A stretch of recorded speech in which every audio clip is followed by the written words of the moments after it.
Good afternoon. Phil Lindemann with your Krystal 93 News from Mountain Comfort Furnishings and Design. More promising news from New Mexico today. Local teenager Jamison Lee is healthy enough to leave the hospital. Jamison broke his back in a bike race at Angel Fire June 1st. He's not been able to move his legs since. This morning, he boarded a flight for the spinal rehab clinic at Craig Hospital in Denver. His mom flew with him. His dad says he drove through the night. Support for Jamison keeps pouring in. Nearly 600 people have raised more than $81,000 for his recovery on GoFundMe. New insight today from a Detroit developer's sprawling plans for downtown Dillon. Developer Jake Porritt tells Krystal 93 hundreds of Lakeview condos are key to his plans. Revenue from those and the related tax deal will pay for 75% of other projects, like employee housing where Town Hall is today, and a new Town Hall where Scrappy's Pizza is. Porritt hopes to sway unconvinced locals in 2 weeks, June 22nd, with a Town Hall-style meeting at Pug Ryan's. He is most nervous about a petition meant to stop his Lakeview project. That petition demands a public vote. The petition is co-sponsored by Louis Scavera, former mayor of Dillon and husband of acting mayor Carolyn Scavera. She was one of two council members opposed to Porritt's plans. Louis Scavera defends the petition, telling Krystal 93, "This is not anti-development or anti-progress. This is simply reconsidering what we're doing here to involve voters in a big decision."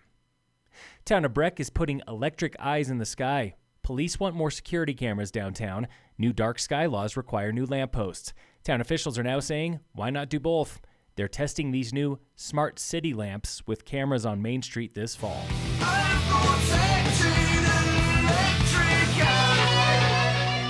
Town of Frisco wants to abolish a 35-year-old liquor law. This law says you cannot hold a liquor license within 250 feet of a school. A town memo calls this buffer outdated. It was passed when Frisco was much smaller, and Colorado had just outlawed 3-2 beer for 18-year-olds. The new town of Keystone is making its next big leap as a town, joining the Summit Combined Housing Authority. The authority is gatekeeper for all deed-restricted housing countywide. Joining the authority should help Keystone better manage its 357 units at Wintergreen and elsewhere, and claim tax funding for new affordable housing. Today we are in the classroom with a CMC psych prof in a van. So my wife and I, we take our camper out a lot with our kiddo, and I've taught from some interesting spots, out in Moab in the middle of the desert, from the lot at Fish before a concert. That was Drew Makita.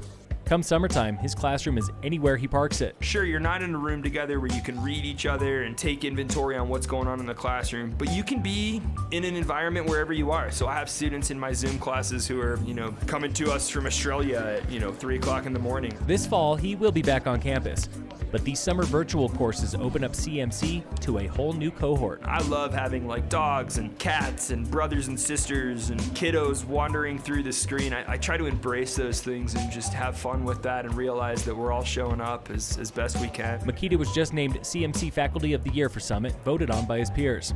His favorite course?